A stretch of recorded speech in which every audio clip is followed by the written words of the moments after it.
Hello mga ka-viewers. Good morning.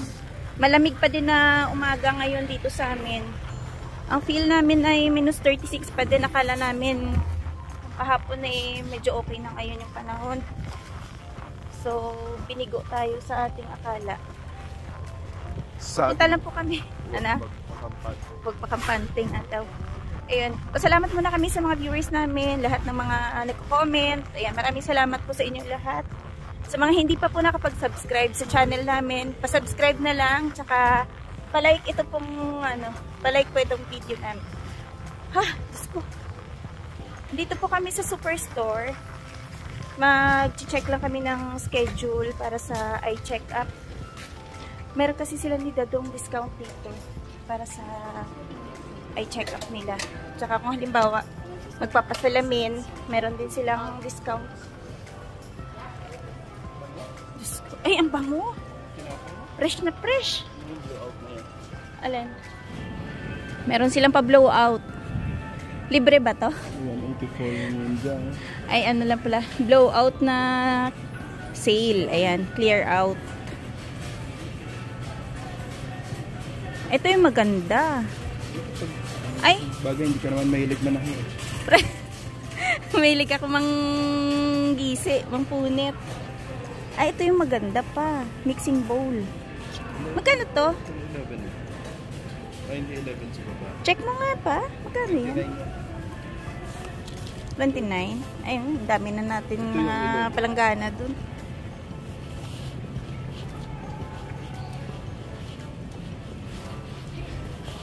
Saan pa banda yun?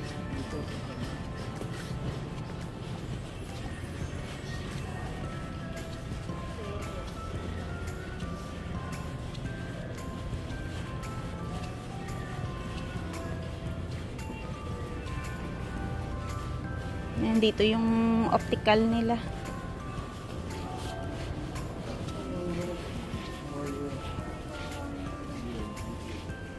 Hi.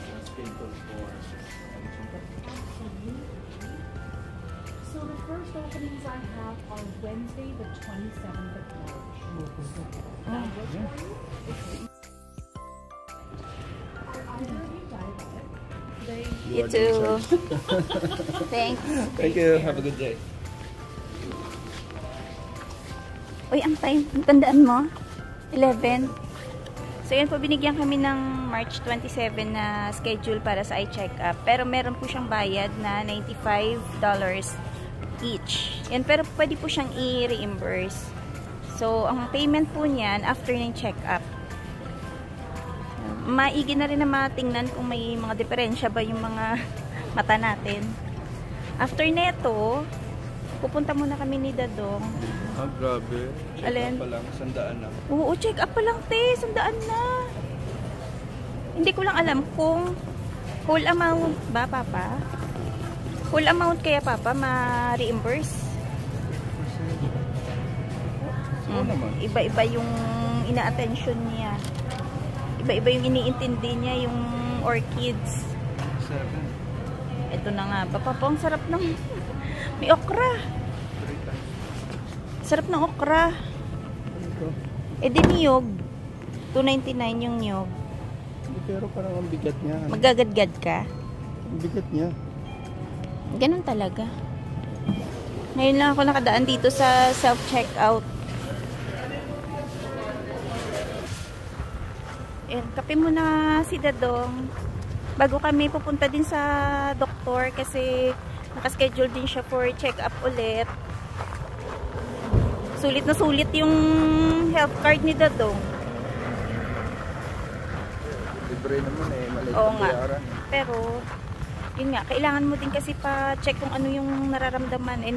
Nung nakaraan, ano yung mga, ano mo? Nakaraan kasi medyo masakit yung mga kasukasuan niya. Tapos ngayon naman, sabi niya, yung ulo naman niya yung medyo masakit. So, Baka sa mata ko to. oh, baka sa mata, kaya nagpa-schedule na rin kami ng eye check-up. So, malalaman niya kung ano sasabihin ng doktor mamaya din. Ay, doon yun ang schedule, Papa. Doon yun, no? Ang place na. Kasi minsan, di ba, yung nagtanong kasi kami minsan, tinuturo kami sa ibang branch. Eh, buti ngayon, hindi na ganun katagal ang schedule nila. Nakaraan kasi pa parang ilang buwan pa yun pa, no? Nakachamba kami ng schedule, at least mga 1 buwan lang. Chamba pa yan sa lagay na yan, ha? Kasi dito po, hindi naman din ganun kadali talaga yung magpa-schedule kasi medyo mahaba talaga yung time na pag-aantay mo para mabigyan ka nila ng schedule. So, kung halimbawa may nararamdaman ka, patingnan mo na talaga agad kasi huwag mo nang antayin na lumala pa yung pakiramdam mo bago ka magpa-check up. Kasi dito, syempre, pagka yung iba kasi hindi rin tumatanggap ng walk-in eh. Eh, pagka ganyan, pupunta ka ng ospital. Pag sa emergency ng ospital, medyo matagal yung waiting time doon. Kasi sobrang dami ng pasyente, diba? So, ang dati nagpa-check up ako, ganun katagal papa. Gaano katagal yun? Mga, hindi lang 8 hours pa, no? 8 hours? Basta matagal. Kasi halimbawa, pupunta kaming gabi, kinabukasan ka na makakalabas ng ospital. Depende pa yun syempre sa kondisyon mo. Kasi syempre pagka ganun, i-monitor ka muna kung maayos na yung pakiramdam mo, yung mga BP mo, tsaka pagkailangan mong blood works. Ayun, tatapusin mo muna yun bago pa i-release. Kaya ganun po ka tagal din yung pag-aantay. Pero syempre, ang pinaka-importante doon, libre. Time mo lang talaga yung kailangan para ma-check ka ng maayos. Oo, tsagain mo lang. Sa bagay sa atin, mabilisan nga sa atin, pero mabilis din yung paglabas ng pera mo. Hindi naman pwede na. Oo, tsaga-tsaga lang. Gusto mo mabilis na. Pera-pera nga naman yung mabilis. Pag sa Pinas, kailangan mo magpaluwal ng pera talaga. Kailangan mong fixers para mabilis ka, di ba? Sa ibang, ano yon, mga agency sa atin. Yung mga fixer-fixer na. Magmamassage-massage ng tuhod. Kasi nakapunch siya pero may inner naman. Kaso lang, syempre, hindi din naman sapat yan para hindi niya ma-absorb yung lamig. Tapos may arthritis na tayo. Oo nga. May rayuma na kasi.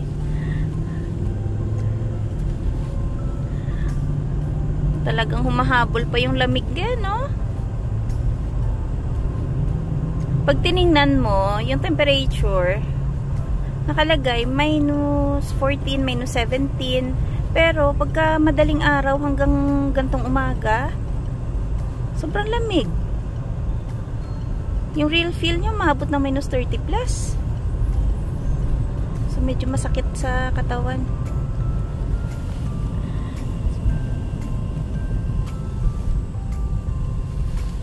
Nakapi na po si Dadong. Tapos ako, hot choco lang. Kapi tayo mga viewers. And Kapi-kapi. marami daw kasi tao dito ngayon sa loob. Sabi ko parang ano ba? Busy-busy. Busy-busy. Parang walang tigil ang trabaho dito. No? So ito yung tanong ng karamihan pa.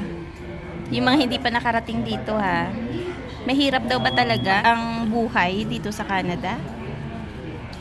Anong pinaka-totoong masabi mo? Mahirap sa umpisa talaga. Oo. Tsaka depende sa sitwasyon yun, no?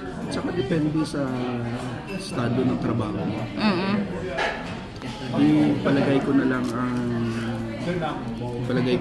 ang ano na to, ang sitwasyon sa mga kasamahan ko. Na isipin mo, lamilla sila. Pero sa simula talagang naghihirap din sila. Isipin mo na lang sa mga sasakyan na lang, sa simpleng bagay. Nakikikarpool sila kung saan saan. Dahil nga, hindi natin masabi na yung pera na allowance nila dito nung pumunta, for sure mayroon silang allowance. Pero hindi enough. Pero hindi natin alam kung inutang pa ba nila or kanila mismo, no? Kanila mismo. Alam naman natin kasi yung buhay sa atin, hindi naman tayo ganun kayaman doon. Kasi kung mayaman tayo, bakit pa tayo pupunta dito? Tama. Diba? Ang kinikwento ko lang na to, sitwasyon lang na nakikita ko. Hindi ako yung, baka sabihin nyo na nakikialam ako sa buhay ng may buhay. Hindi. Oh, pero base din sa experience mo, syempre i-share mo din. Base, yung experience nila, parang experience ko na rin. Oo nga. Parang kinikwento ko na rin. Parehas kasi kayo ng correct. ang pathway papunta dito. Mas napakaganda nga sa kanila, alam mo kung bakit. Hindi sila na-stress dahil lamia sila. Ay, oo. Kasi yun nga po, yung bagong dating sila dito ni Dadong. Yung sa amin, contract worker kami. Oo. Contract workers kami. Ano sila, temporary? Foreign workers kayo? TFWs? Ang sa amin nun, 2 years. Kontrata? Kapag maganda yung performance mo, i-renew ka ng another 2 years. Pero yung maximum na stay nyo dito, 4 years lang. Oo. Yun. Since na dahil low skilled kayo noon, Papa. Kumbaga, hindi po sila qualified para mag-apply ng SINP nung time nila. Kaya, kumbaga, kung ang stress nila ngayon, kumpara sa stress namin, less ang stress nila. Oo. Alam mo kung bakit? Yung time namin, kita mo, yung iba na mga kasamahan ko, naghahanap din ng pera para mayroong pocket money, bla bla bla, ganito. Pagdating dito, wala kami ring mga kakilala. Oo. As in yung sabihin na natin na sa lablo nagtatrabaho. Oo. Ang hirap mag-adjust, ano? Mag-adjust talaga. Kailangan ng carpooling. Saan kami maghahagila? Wala naman kami mga kakilala.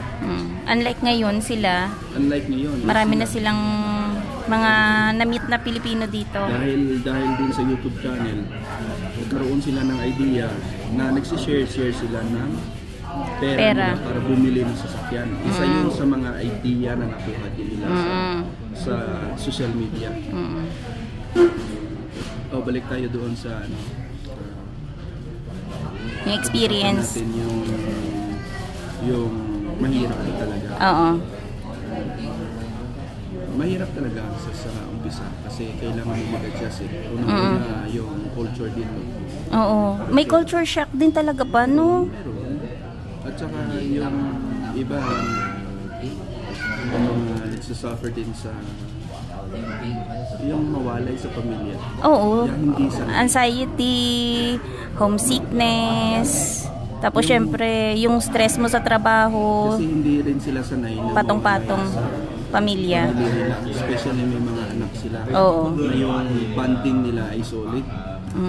Then, pagdating dito, siyempre, nahiwalay. Nangungalila, stress nila. Kaya maraming factor na dapat i-adjust mo dito. Pag sa malayo. Pag andito kasi. Maswerte lang kung halimbawa may pamilya ka na dito, na pagdating mo, kahit pa paano, mayroong mag-a-assist sa'yo sa pag-adjust, diba? Adjustment period kasi medyo matagal din eh. Pero pagdating naman sa trabaho, since na yung trabaho nila ay stable naman dahil na company ang kumuha sa medyo secured sila doon. Secured sila. Basta ayusin sila yung performance, ano? Yun nga lang, ibigay mo rin ang gusto ng company. Oo. Tsaka unang-una, Papa, dapat talaga medyo babaan lang yung expectation pagdating dito kasi hindi po yun ibig sabihin nandito ka na sa Canada magiging madam or padam ka. Yung iba nga kahit nasabihin din naman na yung kahit sa anong kategory ng trabaho, for example sa government, kasi ang sistema dito kasi by seniority. Oo nga. Kahit nasabihin naman sa government, for example, hired ka sa atin as a nurse ka doon, di ba? Pero pagdating dito, by seniority pa rin. Hindi naman pwede na pagdating mo dito ng mga overtime, bla bla bla ganito. Kailangan na unahin mo na ang mga senior bago sila. Ganun din sa mga ibang kumpanya. Kaya kahit nasabihin mo na kahit sabihin mo na maganda ang estado mo sa trabaho dito, kailangan mo pa rin na pag-sacrifice mo. In terms of? Pagdating sa kung talagang ang goal mo ay makaahon ka. Makaahon? Makaahon ka, makasave ka. Kita mo yung iba talagang nag-double job siya. Diba? Ang maswerte talaga ng mga pumupunta dito ay yung may mga malalaking sahod. Oh. Tama. Kung maganda yung sahod nila, hindi sila ganun kahirap sa simula. Kita mo sa akin lang, 11 years na ako dito. Pero yung mga kakilala natin na nahuli sa atin dito, lalaki ng sahod nila. Kasi maganda yung trabaho nila. Yun. Kaya dito mo, depende kung ano ang status ng work mo dito. Pero eventually, pagkalipas ng mga ilang taon kahit paano, makakaahon na sila. Makakaahon ka na rin kahit paano, 'di ba? Kaya sa simula pa lang, magsisimula kayo, yung puro gastos ng gastos. Pero may time din na hindi maiwasan, alam mo kung bakit. Tulad nga ng sinabi ko nung kanina na pumunta dito, malay natin kung nangutang pa sa Pinas, katulad din namin dati. Diba? Na kailangan magbayad doon sa Pinas, plus interest pa ng inutangan. Kahit sabihin mo walang placement fee yung agency na pinasukan nyo, na kumbaga yung agency na nagpasok sa inyo sa trabaho, syempre yung mga gastos kasi bago makarating dito. Pero kung ikaw ay diskarte, talagang makakaipon ka. Makakaahon ka talaga sa hirap. Lumabas na po muna kami dun sa kapehan kasi nga kailangan na namin magpalista na dun sa mag-time in na tayo dun sa clinic para hindi tayo tumagal ng pag-aantay. So itutuloy po natin yung kwentuhan dito sa sasakyan or sa clinic. Oo nga. Sa clinic. So, tuloy muna natin yung kwentuhan habang nag-aantay kami sa doktor nila doon. Anong madagdag mo doon? Yung may dagdag ko doon, yung tungkol din sa kahirapan. May kahirapan naman to sa atin, sa Pinas. Ano sabi? Hindi, may nakausay. Nagpintuhan lang kami ng pag-out ko kahapon. Sobrang lamig ba? Sabi ko, sarap na umuwi sarap na umuwi sa atin. Sabi ko, dahil sa sobrang lamig dito. Ang sagot niya sa akin, sabi niya, kakauwi ko lang to eh. Parang hindi niya ba nag-gets yung ibig ko sabihin. Sabi ko, yung uwi na for good. Sabi niya, nako, kapag yung uwi tayo doon na walang budget, $1,000 per month, wag na. Kasi napakahirap daw talaga ng buhay doon. Napakahirap talaga. Lalo na kapag yung wala kang source of income, source of food. Like, sabi niya, siguro kung sa probinsya na mayroon ka mga pananim, diba? Palay, o mga yan, sabi niya siguro pwede. May livestock ka. Kung yun ang goal mo, sabi niya pwede. Pero kung sa city ka lang na umaasa ng income mo, wala daw talaga, sabi niya. So, lesson yun. Kaya sabi niya, mas maigi pa rin dito kasi kahit pa paano may inasahan tayo na monthly income. Tsaga-tsaga lang daw talaga. Mag-ipon-ipon muna. Tiisin lang daw talaga yung hirap at saka yung magbagay naman kahit saan naman sa atin. Kailangan mo rin naman maghirap.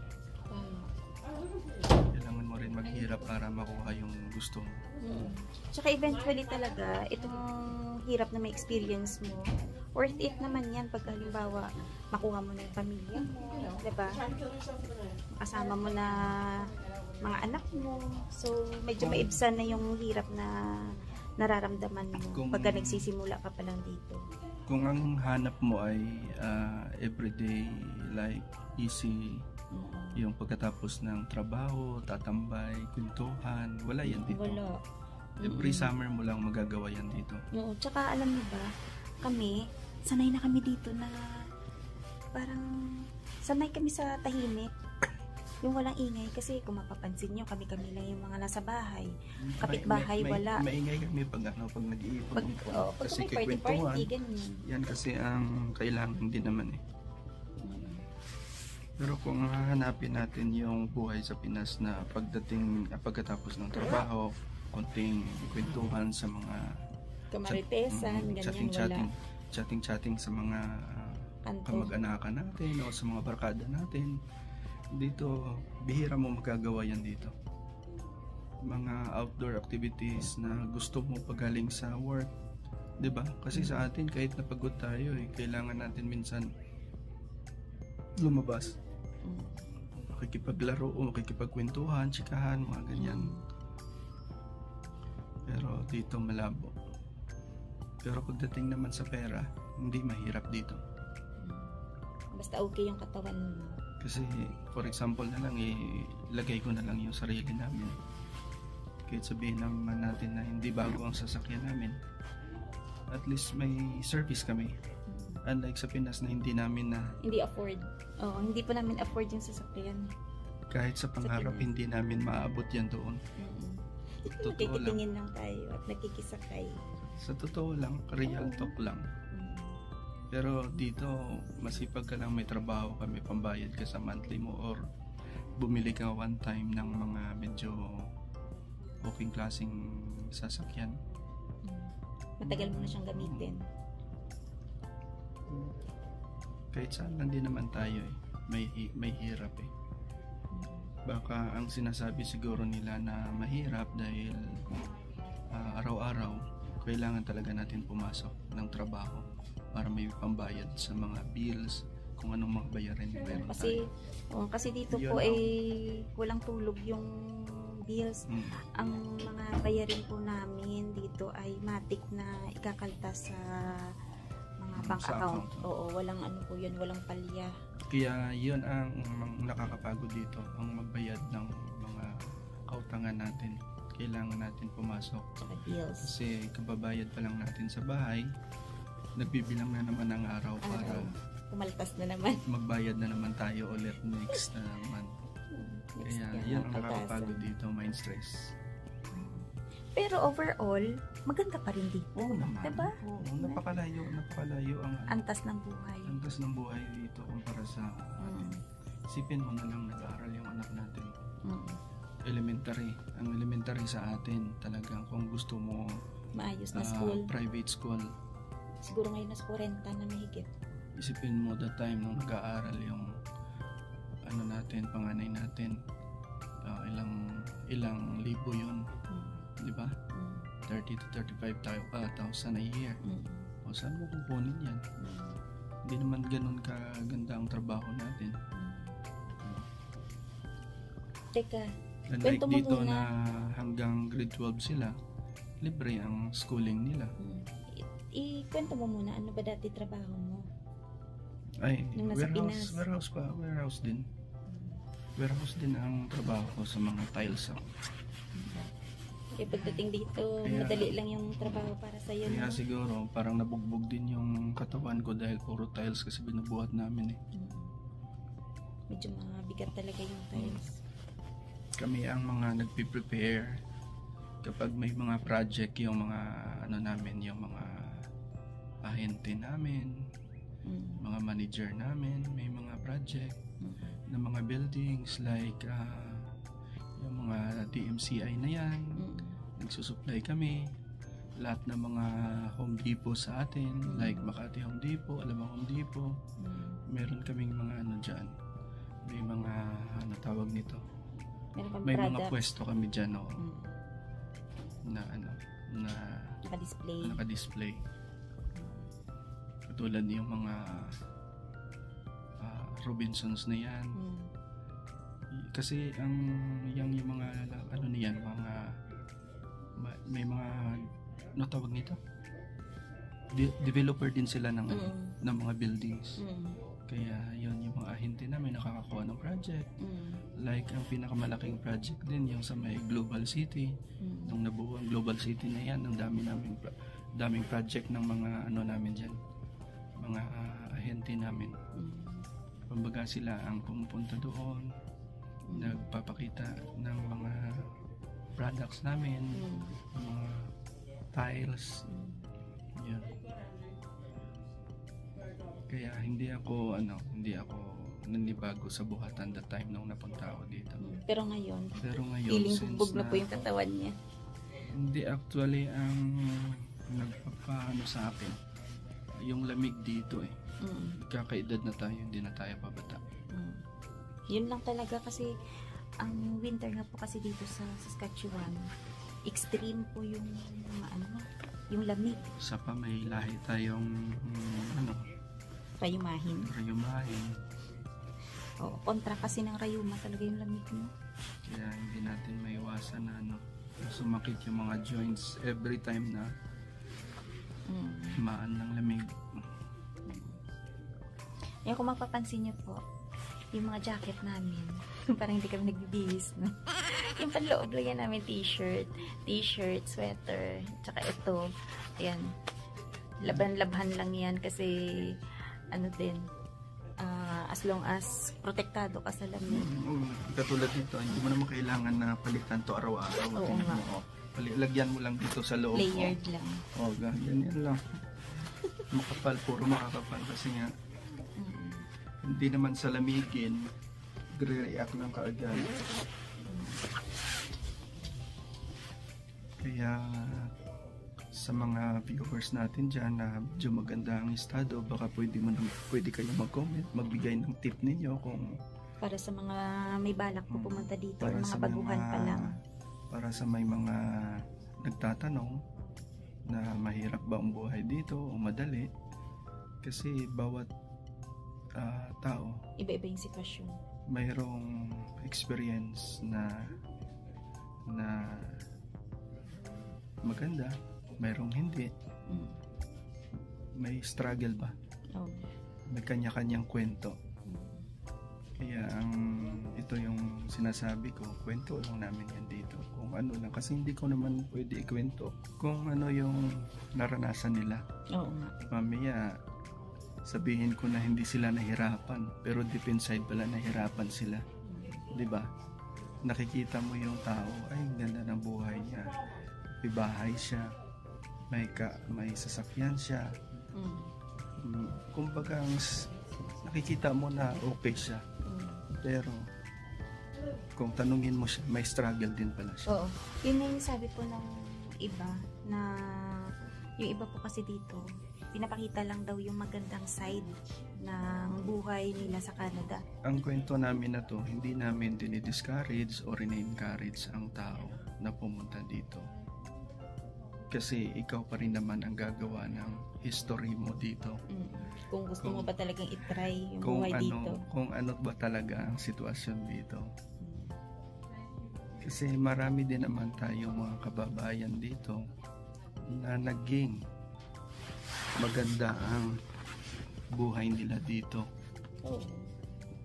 So hanggang dito na lang muna yung aming video for today. Maraming salamat po sa pakikinig ng mga experiences namin, lalo na yung mga shinare ni Dadong. At sa mga hindi pa po nakapag-subscribe, pa-subscribe na lang po sa aming channel at palike itong video. And maraming salamat po sa mga support nyo. Ingat-ingat. Bye-bye. And then they get better and better. Okay. Put a heating pad, ice pack, whatever Ice works pack. for you. Keep moving your neck. Yeah. Okay? It's very likely because his jaw is like this, right? Yeah. Try that. Okay? Thank you, Doc. Ay, nako. Lahat ng pinto nila dito parang bumigay na din. So, ayan po, si Dadong. Ano daw yun? Muscle spasm daw yung sa leeg niya. Kasi medyo, ano daw, na sumasakit yung dito niya na side hanggang dito sa leeg. Sabi ng doktor, baka na, ano daw, na sobrahan sa work niya. Binigyan siya ng gamot, pamparelax ng kanyang muscle dito sa leeg.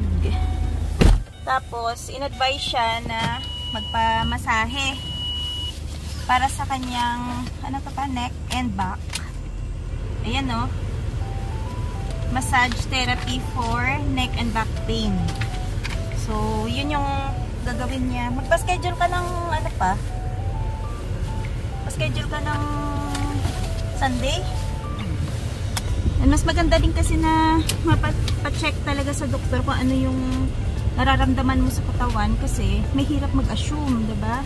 Total libre naman at pagka weekdays naman meron siyang isang off. Kaya yun, talagang kailangan mo magpatingin. Tsaka libre. Huwag tatamad-tamad. Schedule lang. Tsaka pansin namin, pagka umaga talaga yung schedule, ang bilis. Tingnan mo, ilang minuto lang kami nag-antay. Tsaka kaunti din yung mga pasyente nila. At binigyan siya ng another gamot pamparelax na muscle niya kasi sabi niya parang may time na nagnanamb dito niya dahil siguro yung ugat dito masyadong na-stress siguro pa, no? Matigas. Oo, parang naninigas yung dito niya. Umitigil yung